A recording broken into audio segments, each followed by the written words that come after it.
Assalamualaikum warahmatullahi wabarakatuh. Waalaikumsalam warahmatullahi wabarakatuh. Ya, kepada yang terhormat Ibu Kepala SD Negeri 1 Sidoarjo dan kepada yang terhormat Bapak Ibu Guru SD Negeri 1 Sidoarjo.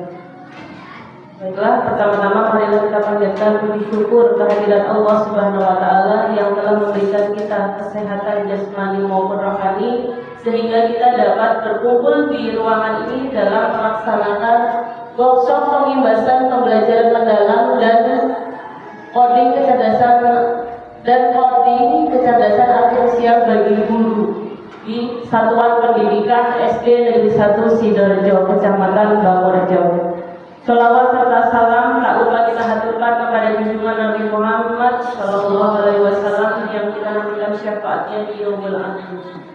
Baiklah, saya ucapkan terima kasih kepada Bapak Ibu Guru semuanya yang sudah meluangkan waktu dalam menghadiri kegiatan pengimbasan yang akan dilaksanakan pada pagi hari ini, di mana pemateri pada pengimbasan pada hari ini yaitu Bu Nasila selaku Kepala SD Negeri 1 Sidoarjo yang mengikuti pelatihan PM bagi kepala sekolah, kemudian Bu Eka Susiati sebagai guru kelas bawah juga mengikuti pelatihan pembelajaran mendalam, kemudian Bu Eka Listianti sebagai guru kelas atas yang juga mengikuti pelatihan pembelajaran mendalam, dan saya sendiri Bu Eka Siawati yang mengikuti pelatihan coding dan kecerdasan artifisial dalam pembelajaran mendalam ini. Baiklah, langsung saja ke materi pertama yang akan disampaikan oleh Ibu Nasila. Kepada beliau saya persilakan.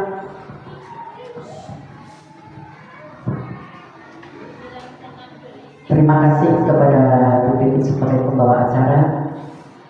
Saya awali aja. Assalamualaikum warahmatullahi wabarakatuh. Waalaikumsalam warahmatullahi wabarakatuh. Pertama dan pertama marilah kita panjatkan puji syukur kehadirat Allah Subhanahu wa taala yang mana sampai detik ini kita masih diberi kesehatan, baik sehat jasmani maupun sehat rohani. Salawat serta salam marilah kita sanjungkan ke junjungan Nabi agung kita Nabi Muhammad Sallallahu Alaihi Wasallam yang mana kita nantikan syafaatnya di hari yang akhir. Allahumma amin. Terima kasih kepada Bapak Ibu Guru yang hadir pada hari ini untuk mengikuti workshop pengimbasan dari kita semua yang kemarin diutus untuk mengikuti pembelajaran mendalam atau PM yang terdiri dari 3 tahap. Yang pertama adalah tahap PM kepala sekolah yang diadakan di Punggur selama 5 hari. Yang kedua PM 2 guru yang diadakan di Kecamatan Kalirjo selama 6 hari. Dan yang ketiga coding selama 5 hari di Kecamatan Kalirjo. Adapun beberapa hal dari bagian-bagian masing-masing yang ditugaskan untuk menerima ilmu ini udah pokoknya masing-masing. Jadi dengan kewajiban, dengan tugas kita ditugaskan kemarin dan saatnya kita sekarang kita tularkan kepada Bapak Ibu semua, semoga akan menjadikan ilmu yang berguna untuk kita sampaikan kepada siswa-siswi kita ke depan. Jadi untuk yang pertama adalah dari saya sebagai Kepala Sekolah Satuan Pendidikan SD 1 Sidoarjo ini yang akan menyampaikan tentang visi dan misi Sekolah SD 1 Sidoarjo dari abad ke-21 menurut adanya transformasi fundamental dalam pendekatan pembelajaran pergeseran dan pembelajaran yang berpusat pada transfer informasi menuju pembelajaran yang berorientasi pada pemahaman mendalam atau deep learning. Nah, ini diwajibkan kita harus membuat dengan kesepakatan dengan situasi kondisi sekolah yang ada.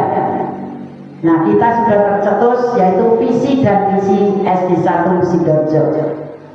Visinya, visi dan misi serta tujuan. Yang pertama adalah visi SD 1 Sidoarjo untuk ke depan. Terciptanya peserta didik yang berkualitas, berkompetitif, dan berakhlak mulia. Ini adalah visi. Visi adalah yang utama pegangan kita yang nanti akan kita jabarkan bersama. Nah, kemarin kita sudah bentuk dan kita jabarkan bersama, yaitu tentang keduanya misi.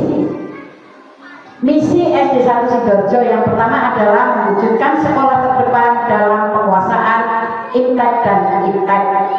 2. Membina dan mengembangkan budi pekerti luhur serta budaya bangsa menuju bangsa yang santun. 3. Membina dan mengembangkan minat dan bakat untuk meraih prestasi baik akademik maupun non-akademik. 4. Mewujudkan lingkungan sekolah yang bersih, rindang, indah, dan nyaman serta sehat, harmoni, aman, dan tertib, beriman sehat. 5. Membudayakan sikap senyum, sapa, salam sopan, dan santun atau 5S di lingkungan sekolah. 6. Menerapkan manajemen partisipasi dengan melibatkan warga sekolah atau stakeholder untuk kemandirian sekolah atau MPS. SD 1 Sidoarjo yang kita laksanakan sekarang ini.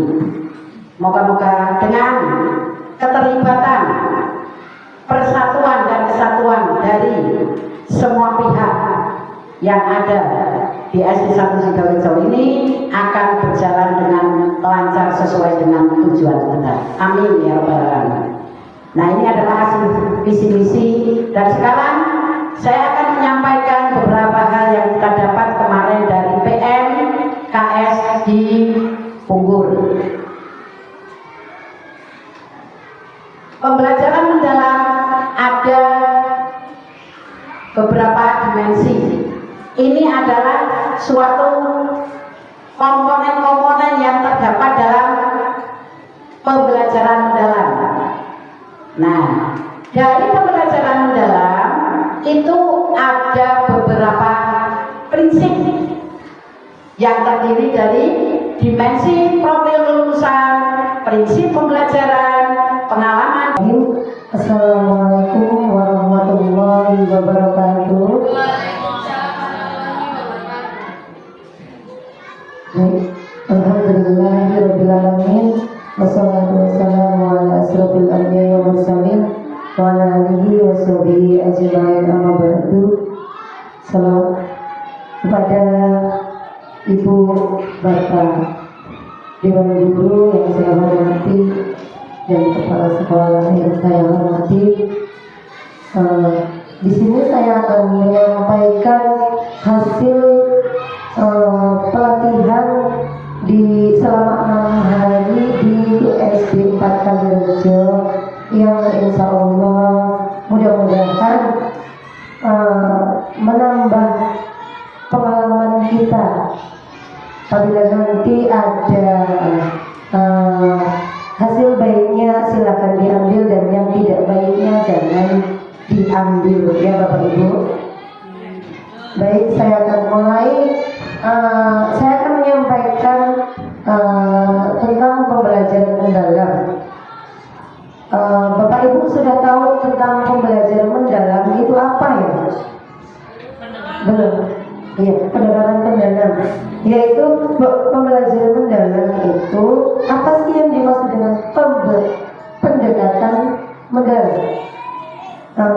Yaitu yang dimaksud dengan pembelajaran mendalam itu memuliakan anak peserta didik kita. Jadi memuliakan anak-anak, menciptakan suasana belajar yang menggembirakan di dalam kelas. Tapi bukan yang dimaksud bukan hanya bermain, tapi sebelum pembelajaran itu dimulai, bagaimana mood anak atau keinginan anak belajar itu semakin semangat. Jadi pertama itu jangan si anak itu baru saja masuk kelas sudah diterapkan pembelajaran yang menegangkan Jadi bagaimana caranya kita itu bisa merefleksikan anak itu tersebut.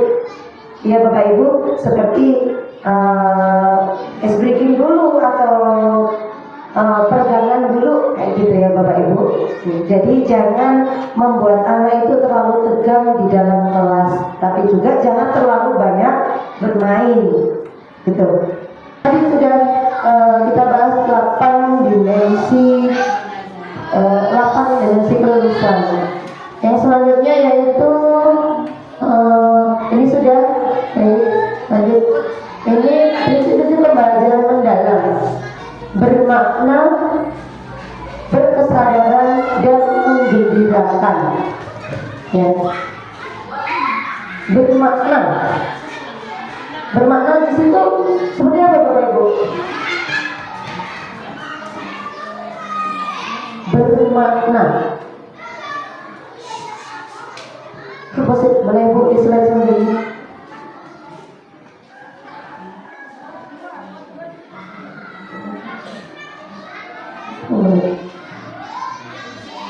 Ya, di sini ada prinsip-prinsip pembelajaran mendalam, yaitu karakteristik prinsip kesadaran. Yang pertama yaitu kenyamanan murid dalam belajar.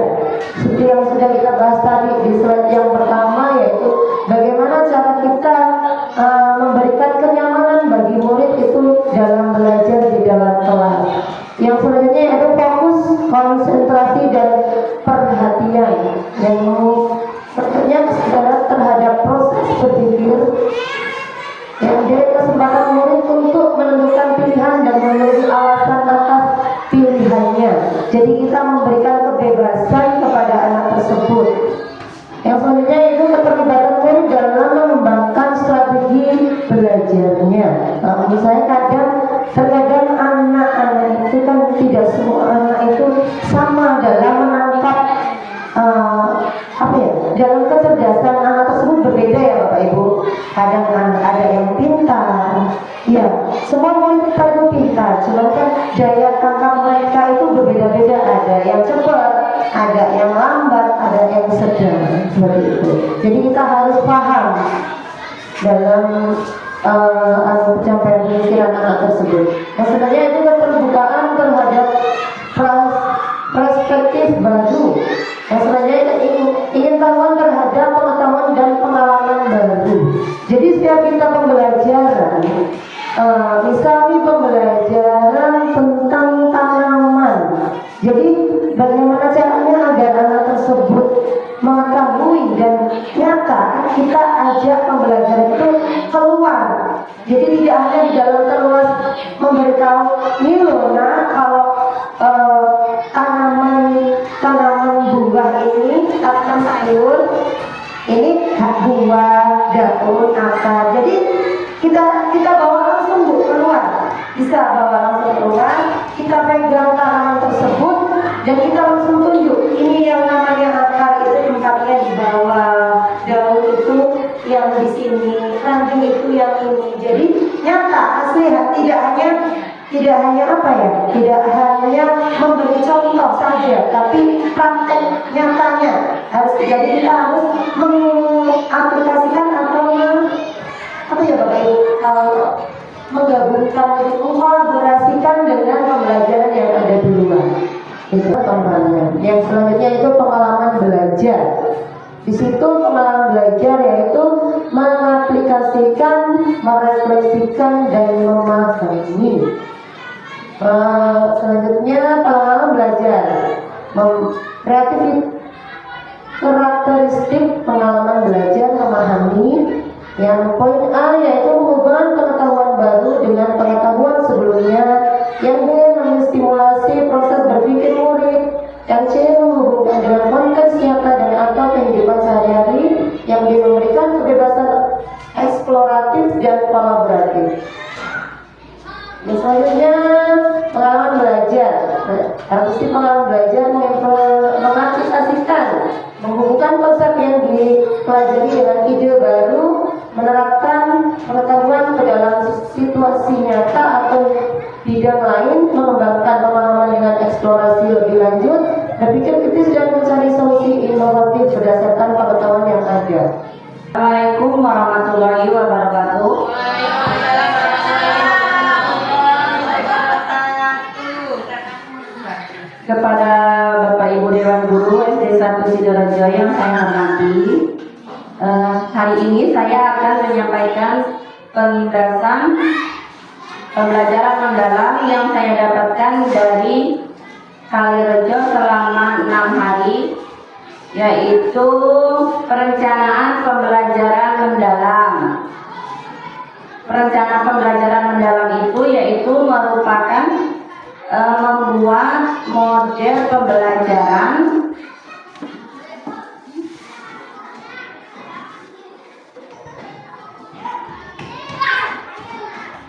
alur pembelajaran mendalam. Pertama, identifikasi, desain pembelajaran, asesmen pembelajaran, dan pengalaman belajar.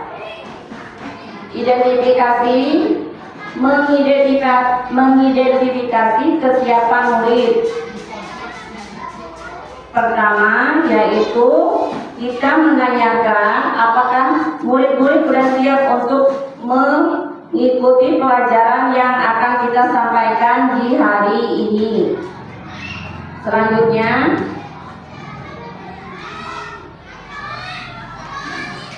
memahami karakter materi pembelajaran. Anak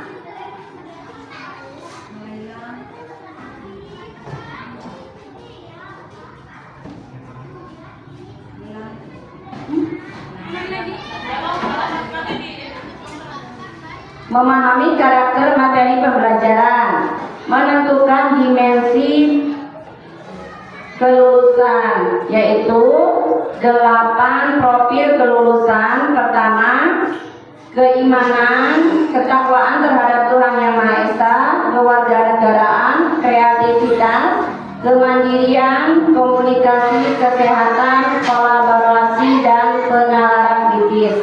Itu harus dicantumkan di model pembelajaran. Ibu-ibu biar gak tegang, kita nyanyi dulu ya sebentar. 8 profil kelulusan.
Jadi di modul pembelajaran ini 8 profil kelulusan itu wajib dicantumkan ya Bapak Ibu.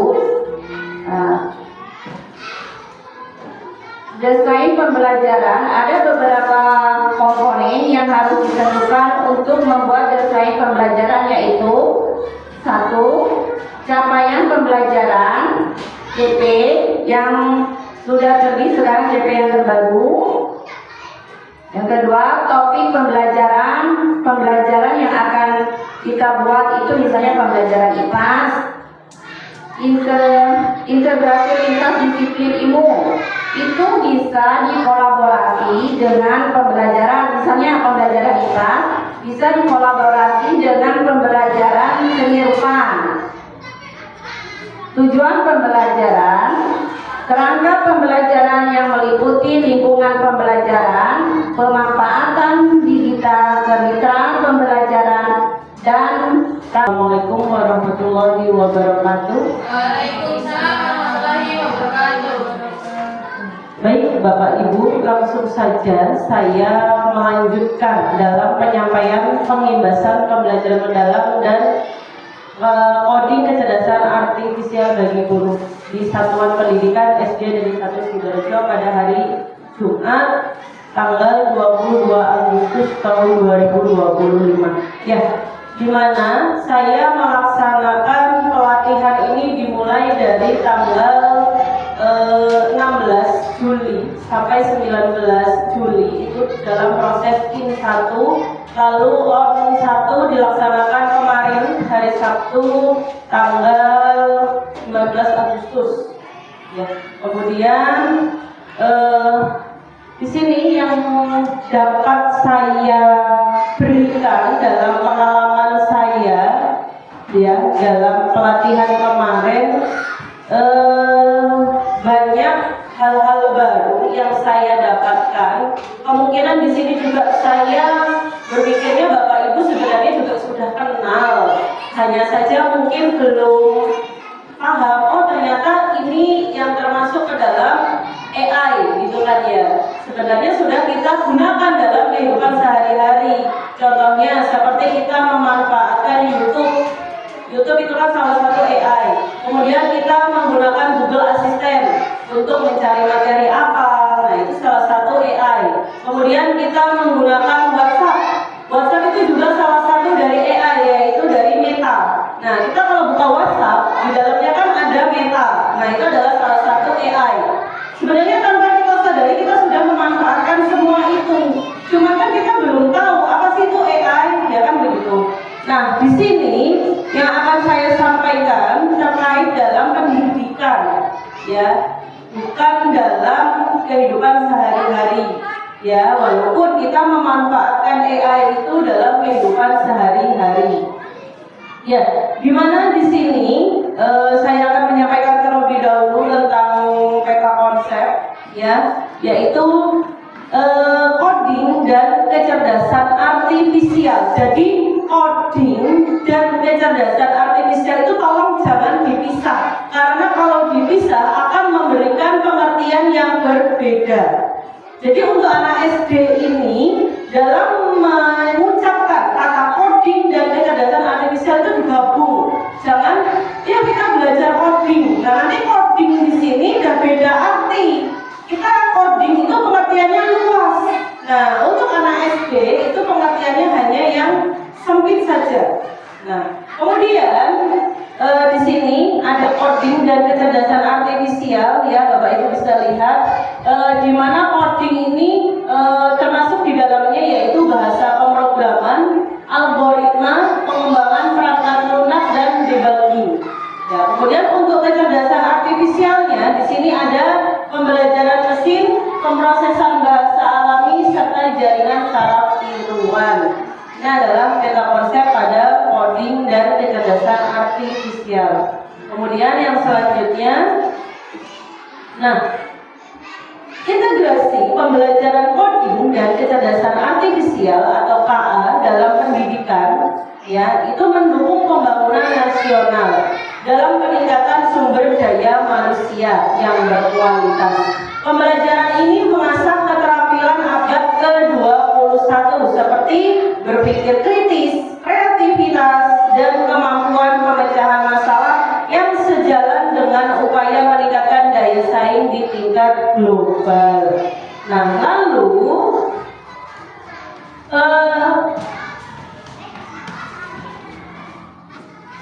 program pembelajaran coding juga dapat memperkuat pemerataan akses pendidikan yang berkualitas sehingga semua peserta didik tanpa memandang latar belakang sosial ekonomi mendapatkan kesempatan belajar yang setara.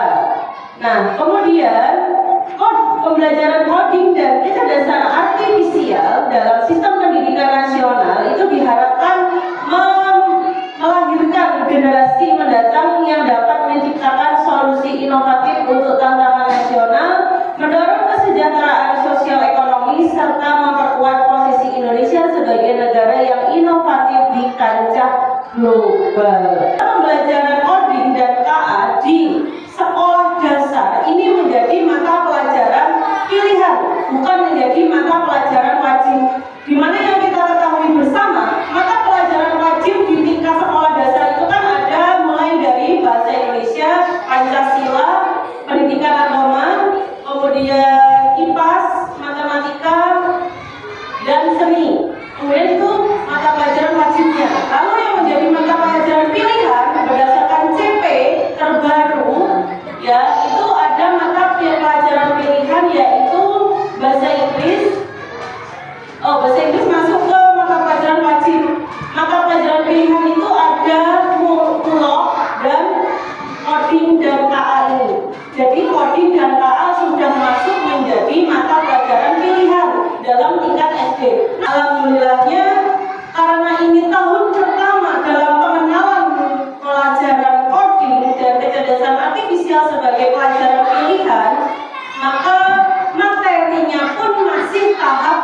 Ibu. Kemudian di dalam pelajaran coding dan kecerdasan artifisial ini ada beberapa elemen ya yang nantinya akan dipelajari oleh siswa. Nah, di sini ada elemen yang pertama berpikir komputasional. Bapak Ibu, itu tadi yang dapat saya sampaikan terkait pembelajaran coding dan kecerdasan artifisial. Jadi dalam pemanfaatan coding dan kecerdasan artifisial ini dalam pembuatan modul ajarnya pun sama dengan pembelajaran mendalam ya, yang mana di dalamnya juga terdapat seperti ini. Di dalamnya juga terdapat yang pertama yaitu identifikasi. Nih, sebelah sini identifikasi. Di dalam identifikasi mencakup profil peserta didik, lalu identifikasi materi pelajarannya, lalu mencakup dimensi profil lulusan. Nah, tadi kan dimensi profil lulusan ada 8. Di dalam pembuatan modul tidak perlu 8-8-nya dimasukkan, cukup dipilih saja yang berkaitan dengan topik materinya. Seperti tempat saya ini, di sini saya hanya mencantumkan 4 saja, yaitu kreativitas, berpikir kritis, komunikasi, dan kolaborasi. Itu untuk dimensi profil lulusan. Lalu yang kedua adalah desain pembelajaran. Di sini mencakup adanya capaian pembelajaran dan tujuan pembelajaran, lalu ada topik dan lintas disiplin ilmu. Nah, ternyata pelajaran coding dan kecerdasan artifisial ini mencakup materi matematika bisa, IPAS bisa, seni budaya bisa. Jadi ini masuk dalam lintas disiplin ilmu. Kemudian yang selanjutnya ada pengalaman pembelajaran ya, yang mencakup mindful, kemudian berbasis kesadaran, bermakna, dan mengembirakan. Di sini ada kegiatan awal, ada kegiatan inti, dan kegiatan penutup. Dan yang terakhir mencakup asesmen pembelajaran. Asesmen pembelajaran di sini ada asesmen pada awal pembelajaran, asesmen pada proses pembelajaran, dan asesmen pada akhir pembelajaran. Nah, jadi pembuatan modul ajarnya sama dengan pembelajaran mendalam, ya, menggunakan